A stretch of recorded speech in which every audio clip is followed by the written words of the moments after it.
Assalamualaikum warahmatullahi wabarakatuh. Mahasiswaku dimanapun Anda berada, marilah kita mulai perkuliahan kita di mata kuliah teknologi termal dan kali ini kita akan membahas mengenai contoh soal pengeringan bagian 2.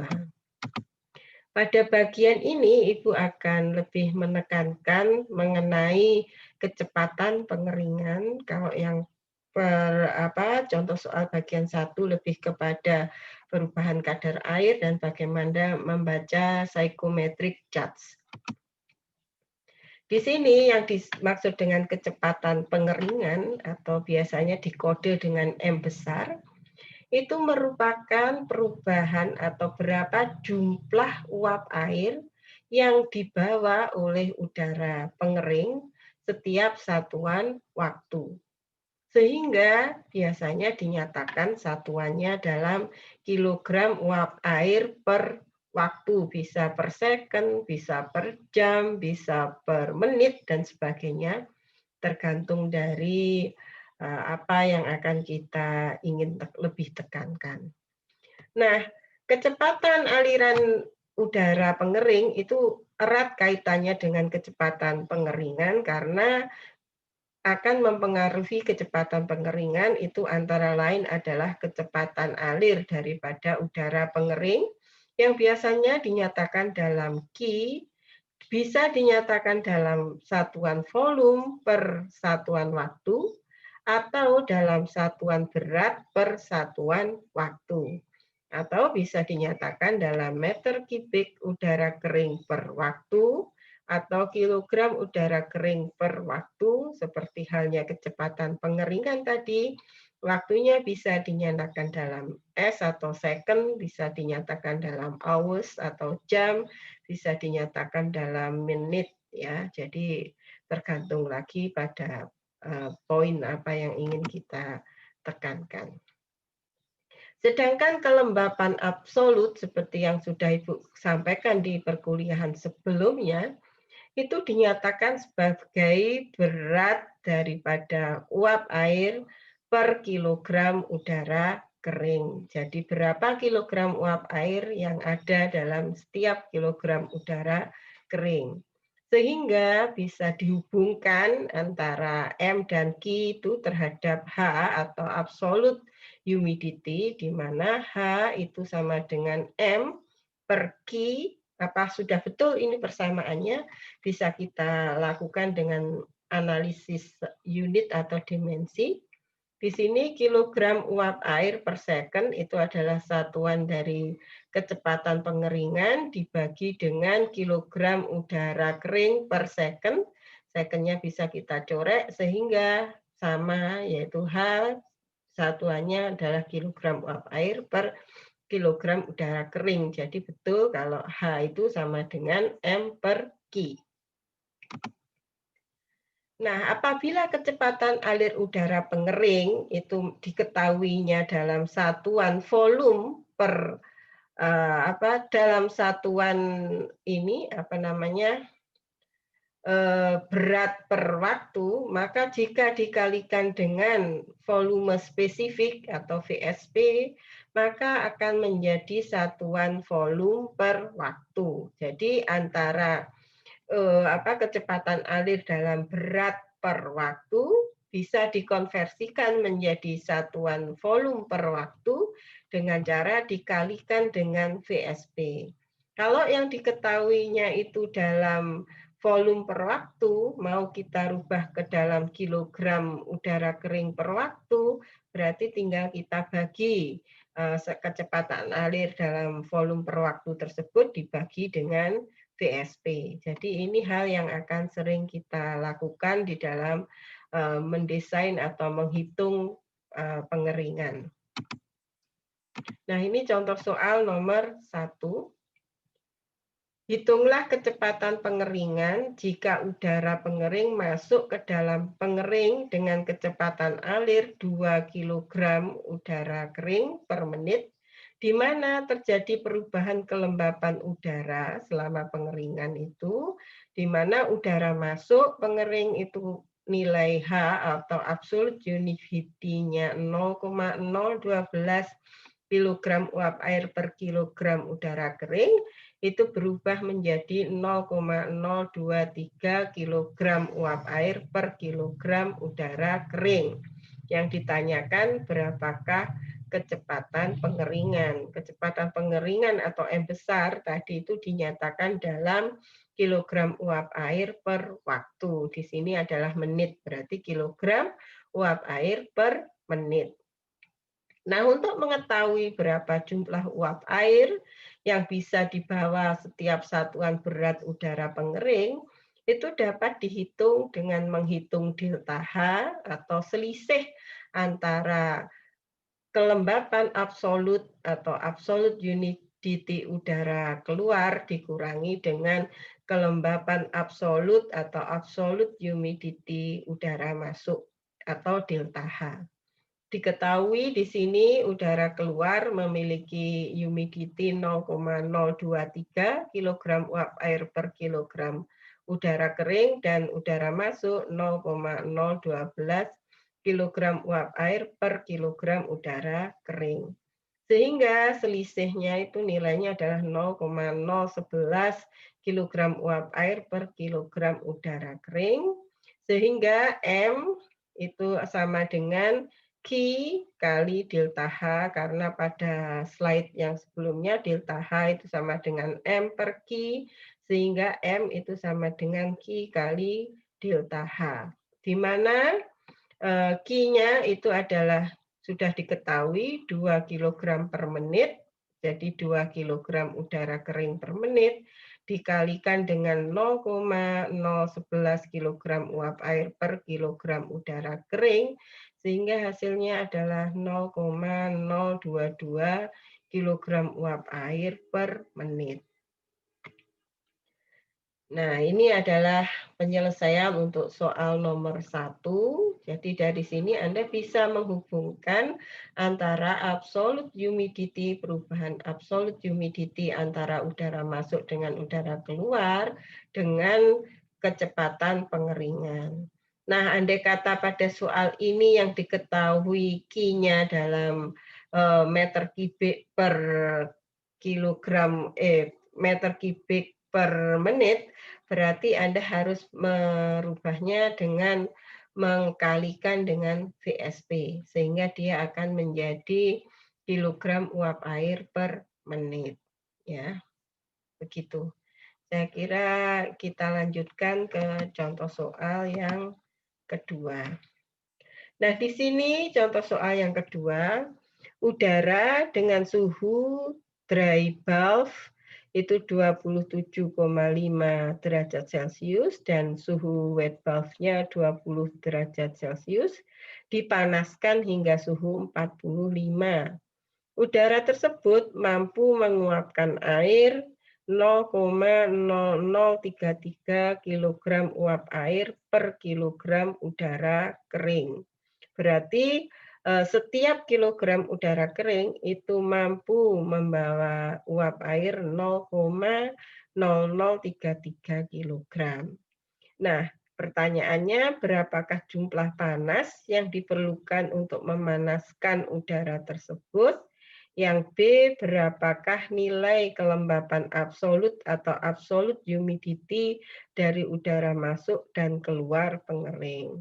Untuk contoh soal ini kita harus memerlukan bantuan dari psychometric charts, di mana seperti yang sudah Ibu gambarkan dalam kuliah sebelumnya, posisi pengeringan itu seperti ini. Jadi ketika dipanaskan, itu bergerak dari titik 1 ke 2. Ketika terjadi proses pengeringan, itu biasanya terjadi pada H yang sama atau adiabatik, sehingga dia bergerak pada suhu wet bulb yang sama, seperti ini. Nah, posisi dari udara masuk pengering itu pada suhu 27,5 dry bulb, ini adalah 27,5, dan pada 20 wet bulb itu di sini posisinya. Untuk psychometric charge-nya ini Ibu akan share, sudah Ibu share di Sister. Nah, ini nilai daripada titik 1. Nah, kemudian udara dipanaskan, pemanasan berjalan ke sana secara horizontal hingga suhu mencapai 45 derajat Celcius. Nah, ini 45 kita tarik ke sana sehingga Anda akan memperoleh titik 2. Setelah itu udara ini dipakai untuk melakukan pengeringan, ya kita bebas ke sana. Sret terus karena belum diketahui titik akhirnya. Di mana diketahui udara itu mampu membawa uap air setiap kilogram udara kering adalah 0,00 kilogram uap air. Nah, kemampuan membawa uap air ini biasanya dinyatakan dalam delta H seperti pada contoh soal yang nomor 1. Dari sini kita bisa tahu nilai H1 dan H2 sama. Nah, itu kalau kita tambah delta H, kita akan mengetahui nilai H3. Nah, setelah kita ketahui nilai H3, kita tarik ke samping dari garis wet valve tadi yang terus kita lurus ke sana. Nah, ini berhentinya itu pada setelah berpotongan dengan nilai H pada titik ketiga. Jadi titik 3 bisa kita tentukan di sini. Nah, untuk itu kita bisa menghitung dari sini berapakah panas yang dibutuhkan untuk memanaskan udara itu dari selisih H atau entalpi yang pada titik 2 dikurangi dengan entalpi pada titik 1, di mana entalpi itu bisa kita lihat dari ini titik 1 sesuai dengan garis web valve-nya kita teruskan ke sana. Begitu juga titik 2 dari garis wet valve-nya kita tarik ke sana. Di sini kita akan memperoleh angka 78 dan 59. Nanti Anda bisa cek lagi dengan menggambarnya di psychometric charts yang sudah Ibu bagikan di Sister pada link Sister Anda. Nah, kemudian kita bisa menghitung bahwa delta H yang sudah di soal diketahui 0,003 bukan ya, ini entalpi ya. Sehingga delta H di sini nilainya adalah 78, ini ketemunya 78 dan H1 adalah 59 sehingga ini Anda akan peroleh nilainya adalah 19 kilojoule per kilogram. Itu adalah besarnya panas atau entalpi yang dibutuhkan untuk memanaskan udara pengering dari suhu 27,5 dry bulb menjadi 45 dry bulb. Nah, yang berikutnya yang ditanyakan berapakah nilai kelembapan absolute humidity dari udara masuk dan keluar pengering. Nah, di sini nilai dari absolute humidity udara masuk pengering adalah 0, ini yang kita peroleh dari psychometric charts itu adalah 0,0118 kg uap air per kilogram udara kering dan sehingga kita bisa memperoleh absolute humidity udara keluar H3 itu sama dengan H2 atau H1 ditambah dengan delta H sama dengan 0,0118 ditambah dengan delta H-nya sudah diketahui di soal 0,0033 kg uap air per kilogram udara kering atau kalau kita jumlahkan Anda akan memperoleh hasil ini. Nah, ini Anda bisa draw di sini langsung ke arah kiri. Nah, ini adalah titik 3 setelah berpotongan dengan garis wet valve pada titik 2. Nah, disinilah posisi udara keluar pengering dan Anda bisa mengembangkan untuk mengetahui parameter-parameter udara yang lain dengan mengikuti line-line atau garis-garis yang ada di psychometric charts. Misalnya Anda pengen mengetahui RH-nya, ini tinggal ditarik ke sana. Ya, ini sekitar 39 misalnya. Anda pengen tahu VSP-nya, ini tinggal tarik ke sana. Ini 0,90. Pengen tahu berapa wet bulb-nya, ini Anda tarik ke sana. Ini sekitar 25. Pengen tahu dry bulb-nya, kita tarik turun ke bawah. Ini sekitar 37 ya. Dan yang lainnya Anda bisa teruskan. Ya, caranya seperti itu. Baiklah, silahkan Anda mengerjakan ulang. Setelah itu, Ibu lanjutkan ke keterangan yang selanjutnya.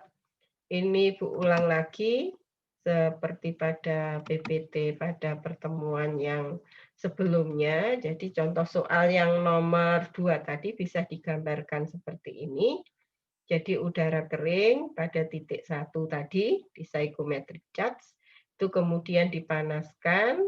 Setelah dipanaskan, udara akan mengalami peningkatan suhu dan sifat-sifatnya akan berubah seperti pada titik yang nomor 2 pada psychometric charge pada slide yang sebelumnya.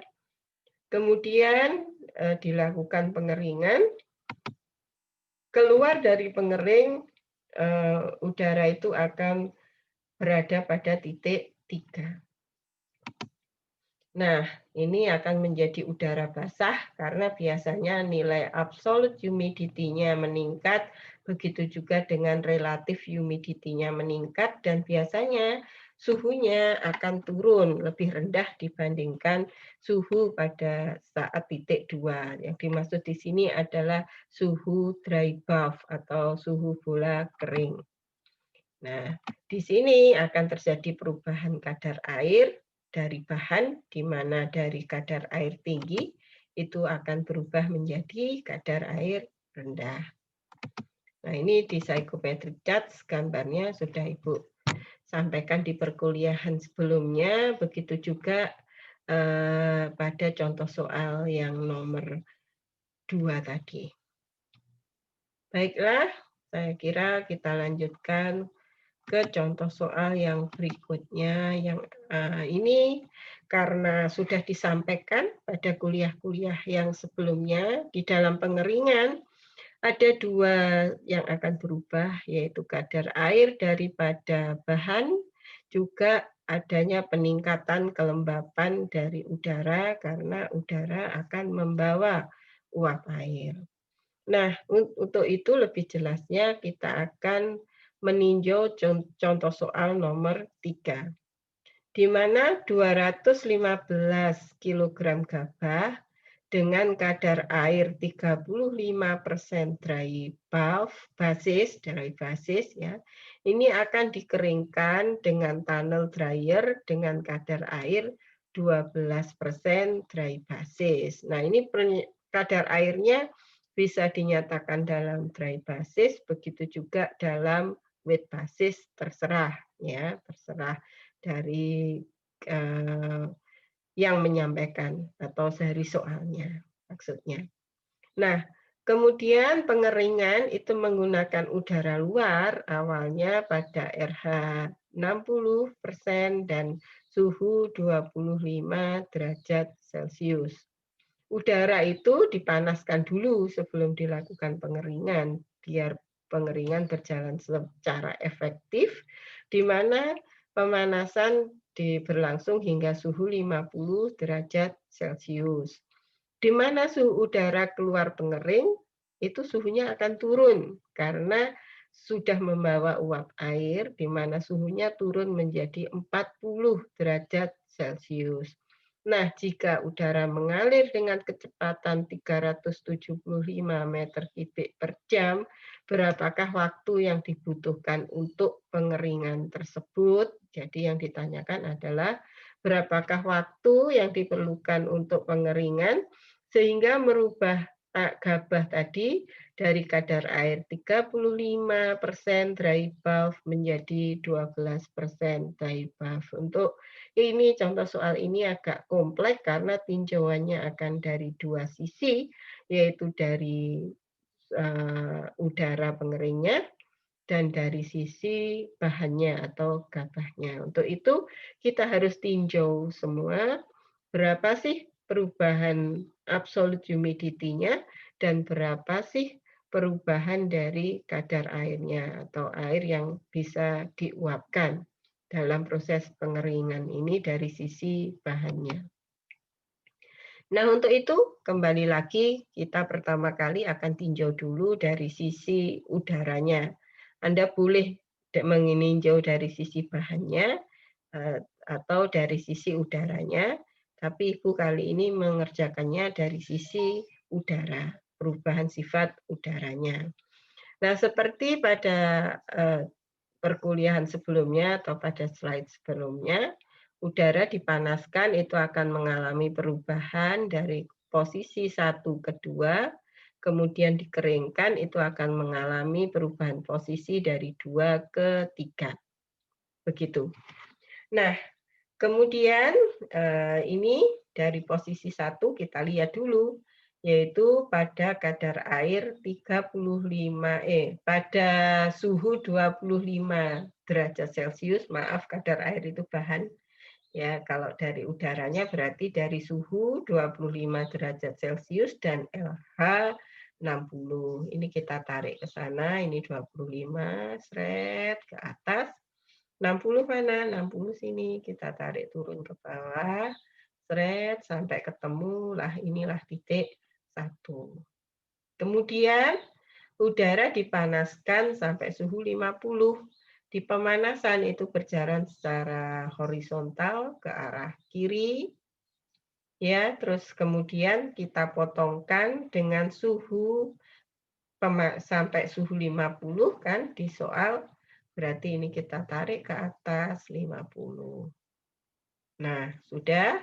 Setelah itu udara panas ini dipakai untuk pengeringan. Pengeringan berarti dia kita tarik ke sana sejajar dengan suhu wet bulb terus sampai panjang. Nah, ini berhentinya titik 3-nya itu kita cari sifat udara keluar yang lainnya. Di sini disebutkan udara pengering keluar pada suhu 40 diukur dengan termometer. Oh, ternyata suhu keluarnya 40. Di sini 40 kita tarik ke atas sehingga bertemu dengan garis pengeringan wet bulb tadi, ketemu di titik 3. Nah, dari sini kita tarik ke samping kanan. Dari sini kita bisa melihat berapakah nilai H3. Jadi H2 kita tahu, H3 kita tahu. Dari sini kita bisa tahu berapakah kemampuan udara membawa uap air atau setiap kilogram udara kering itu mampu membawa uap air berapa kilogram. Nah, untuk itu sebelumnya kita akan merubah dulu karena seperti pada contoh soal nomor 1 untuk bisa memasukkan udara kering ke dalam persamaan-persamaan yang menyangkut pengeringan, itu satuannya sebaiknya dalam kilogram per waktu. Padahal yang diketahui di sini adalah dalam volume per waktu. Untuk itu kalau yang Q itu sama dengan meter kubik per VSP dibagi VSP, maka untuk yang ini berat udara masuk pengering itu sama dengan ini dibagi VSP ya pada titik 2. Jadi VSP-nya kita cari di titik 2, yaitu titik di mana udara itu masuk pengering. Jangan lupa pada VSP titik 2, bukan titik 3, bukan titik 1. Jadi VSP titik 2 kita draw ke sana. Kita cari berapa besarnya. Itu ketemu ini 0,9, ini 0,91, 92, 93, ini kurang lebih separuhnya. Jadi VSP sama dengan 0,935 meter kubik per kilogram. Nah, ini kita bagikan dengan kecepatan alir dalam meter kubik per jam. Nah, setelah itu kita hitung ketemu angka 401,1 kilogram udara kering per jam. Nah, untuk selanjutnya kita akan mencari nilai delta H atau selisih daripada absolute humidity seperti yang Ibu sudah uraikan tadi pada psychometric charts, bagaimana mencari H3, bagaimana mencari H2.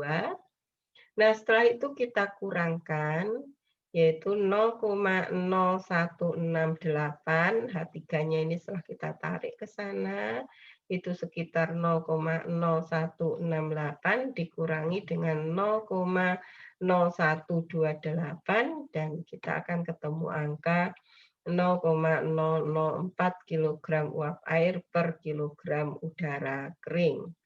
Sehingga kecepatan pengeringan atau M itu kan sama dengan Q kali delta H, seperti yang sudah kita sampaikan pada slide-slide sebelumnya, sehingga M-nya itu adalah 401,1 kg udara per jam, dikalikan delta H-nya 0,004 kilogram uap air per kilogram udara. Nah, ini kilogram udaranya kita corek, sehingga kita akan memperoleh satuan kilogram uap air per jam yang nilainya sebesar 1,6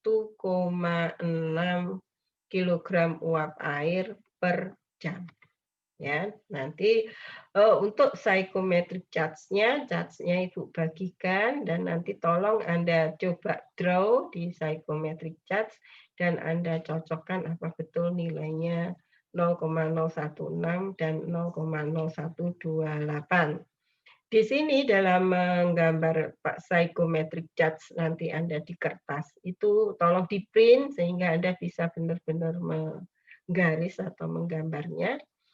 Dalam menggambarnya itu Anda harus pakai penggaris dan pensil yang tajam dan lincip ya, yang runcing, sehingga tidak bias pembacaannya. Ketika pensil Anda tumpul, itu akan bias pembacaannya ya.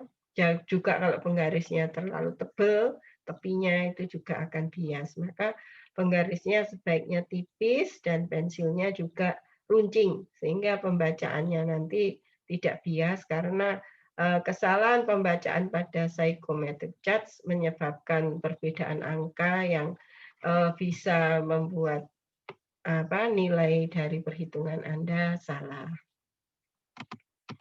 Kemudian setelah kita meninjau sifat daripada udara keringnya, sifat-sifat udara setelah belum masuk dan keluar pengering, dan kita tujuannya untuk menghitung kecepatan pengeringan dalam M besar.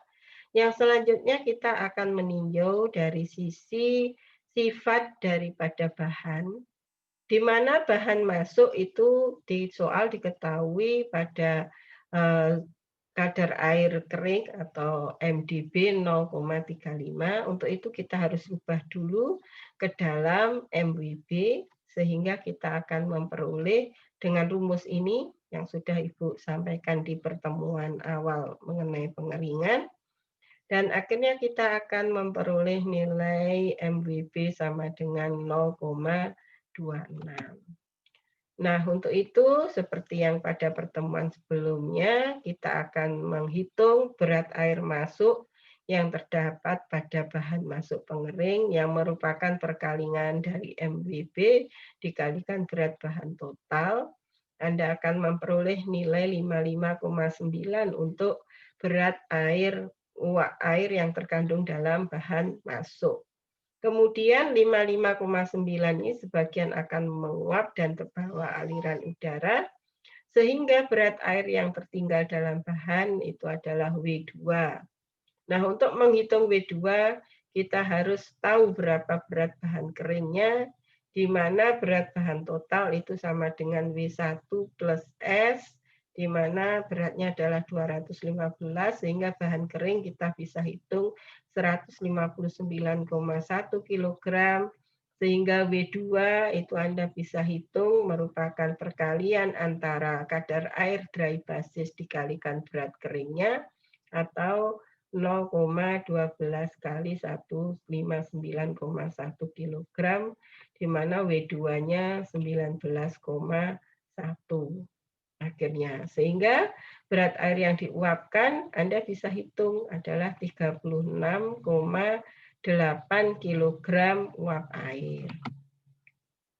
Nah, untuk menghitung waktu yang dibutuhkan untuk pengeringan, nah berat air yang diuapkan yang kita hitung dari bahan, itu dibagi dengan kecepatan pengeringan yang kita hitung dari sifat udara.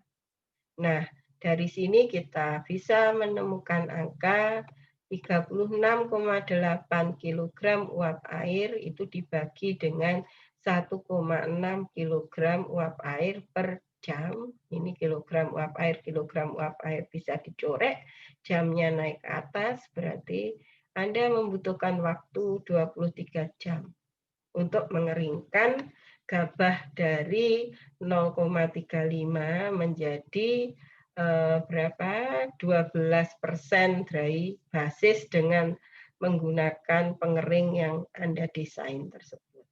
Begitu. Ya, ini untuk contoh soal yang nomor 3. Jadi ini yang sering kita lakukan perhitungan ketika kita akan melaksanakan suatu operasi pengeringan. Yang berikutnya adalah contoh soal bagaimana menghitung efisiensi pengering.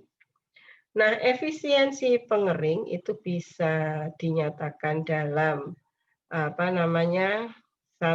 dalam ini berapa lusisnya dari sisi energi atau panas dan berapa lusisnya dari sisi suhu.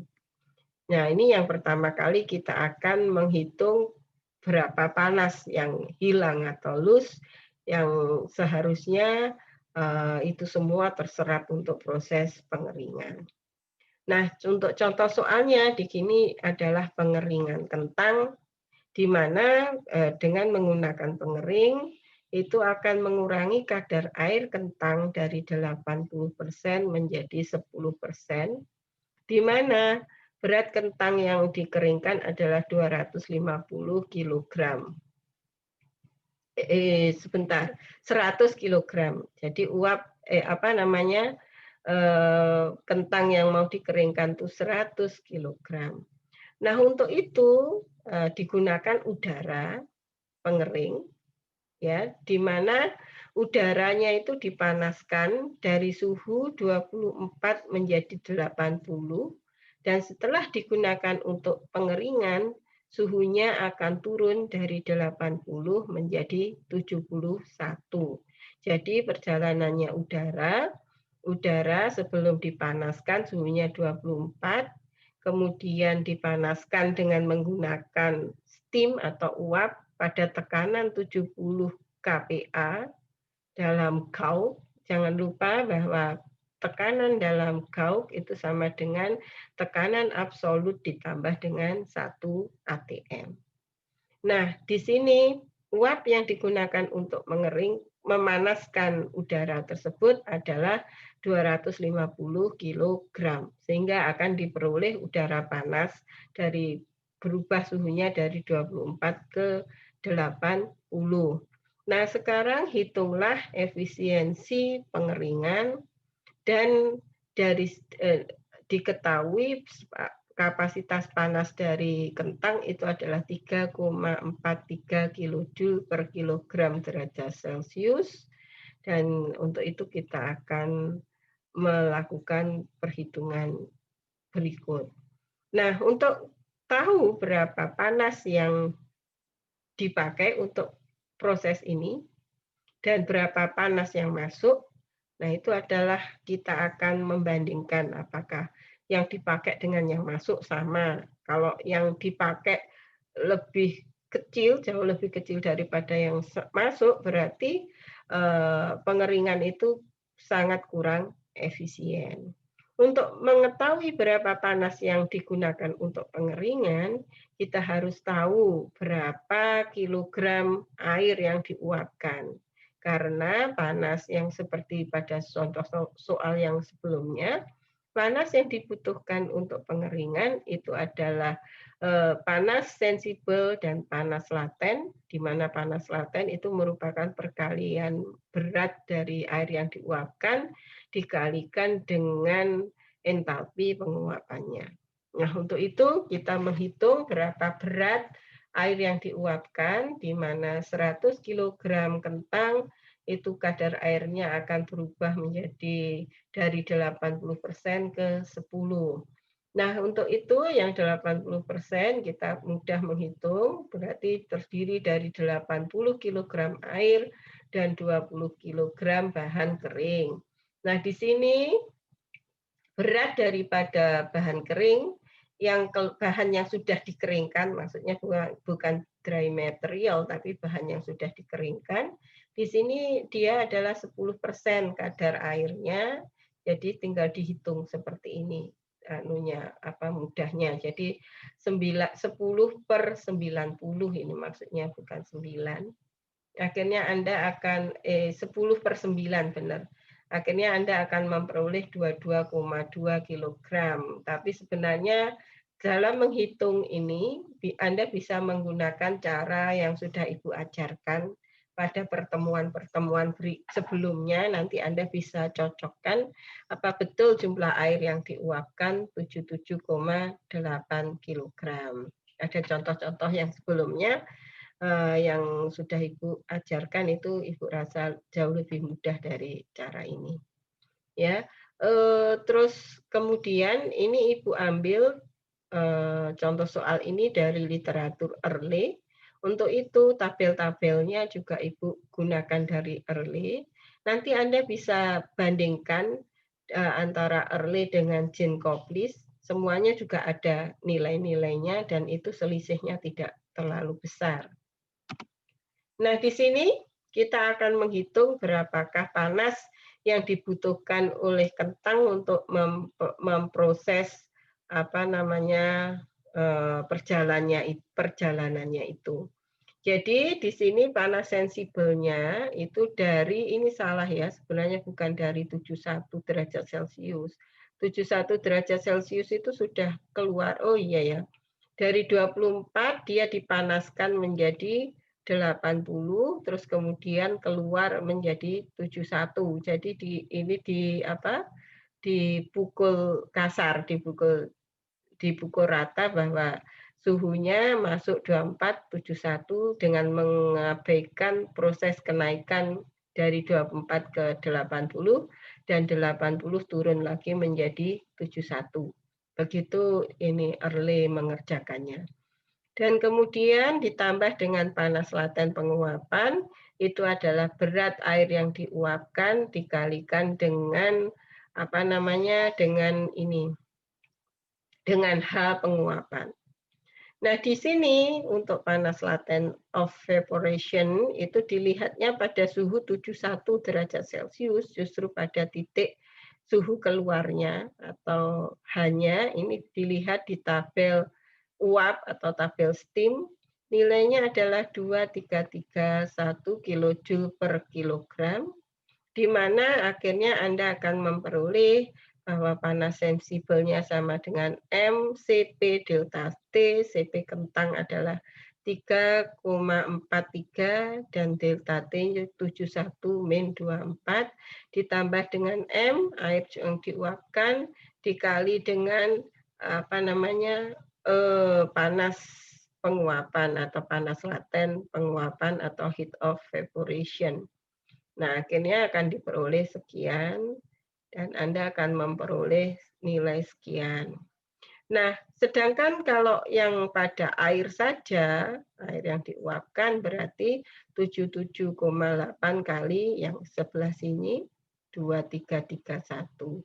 Jadi sama dengan 1,81 kali 10⁵ kilojoule.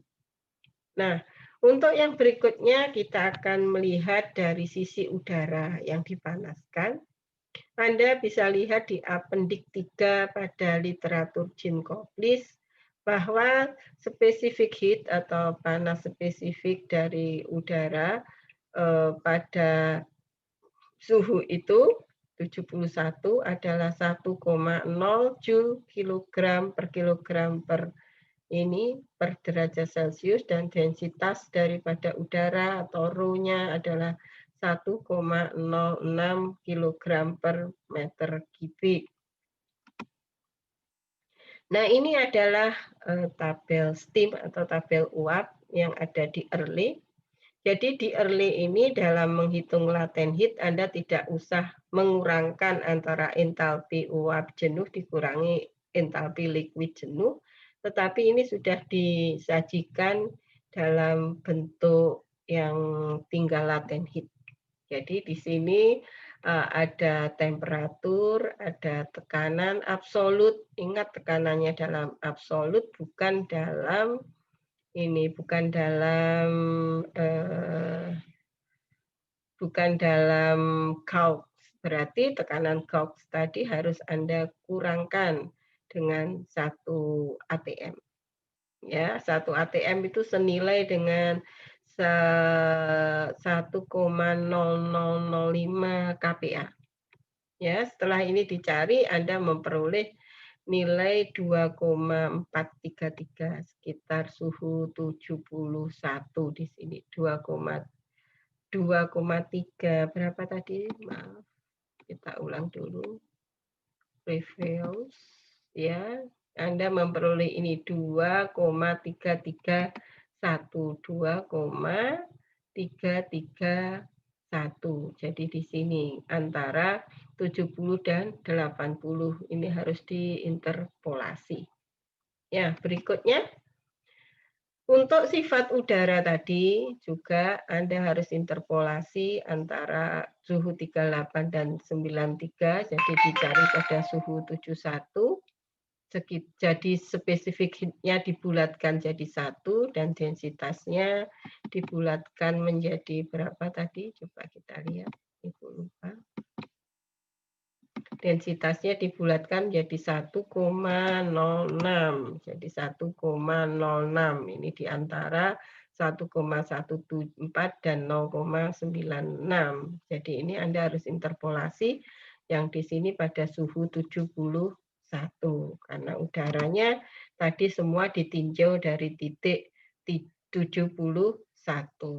Nah, oleh karena itu dihitung bahwa panas yang diberikan oleh udara tidak mengalami perubahan fase, tapi dia akan mengalami perubahan suhu dari 80 ke 71. Kenapa Bu yang ditinjau 80 71 bukan 45 ke 80? Karena 45 ke 80 itu udaranya masih belum dipakai untuk pengeringan, yang dipakai itu setelah dia mencapai 80 dan kemudian turun menjadi 71. Nah, di sini bisa dihitung, ini sama dengan MCP delta T, di mana CP-nya, M-nya, itu adalah kecepatan alir volumetrik, itu kita kalikan dengan densitas daripada udara, di mana CP-nya itu 1, dikalikan perubahan suhunya, 80 dikurangi 71. Jadi M-nya itu perkalian dari 49,8 dikali 1,06. Sehingga Anda akan memperoleh nilai sekian. Atau 4,75 kali 10 pangkat 5. Nah, panas laten daripada steam atau uap itu bisa karena panas laten dari steam atau uap itu dipakai untuk memanaskan udara. Ya, sehingga ini Anda akan memperoleh panas laten dari steam atau uap. Ini kita bisa lihat di tabel steam pada 70 kPa Gauss, itu 70 kPa di Gauss itu kan sama dengan absolut ditambah dengan 1 atm, ya, sehingga itu sama dengan dikurangi, bukan ditambah, dikurangi 1 atm, sehingga Anda 1 atm itu sama dengan 100, berapa PA, sehingga Anda akan memperoleh nilai 170 PA absolut. Nah, ini kalau dilihat di tabel uap pada buku ini adalah 2.216 kilojoule per kilogram. Ya, setelah dikalikan dengan berat uap, Anda akan memperoleh ini adalah panas yang ditransfer oleh uap ke sistem, kepada udara untuk digunakan untuk memanaskan. Nah, di dalam menyatakan efisiensi itu ada banyak cara. Di sini berbasis pada panas laten penguapan saja. Berarti di sini adalah panas laten penguapan yang oleh air saja tadi di poin yang kedua pada menghitung panas. Nah, ini dibagi dengan panas yang diberikan oleh steam. Dan di sini akhirnya Anda memperoleh angka 33%. Nah, kemudian bisa efisiensi ditinjau dari sisi panas yang diberikan oleh sistem, oleh uap, yaitu 55,4 terhadap seluruh panas yang digunakan untuk pengeringan, baik itu panas sensibel maupun panas laten. Di sini Anda akan memperoleh pengeringan efisiensinya adalah 36%.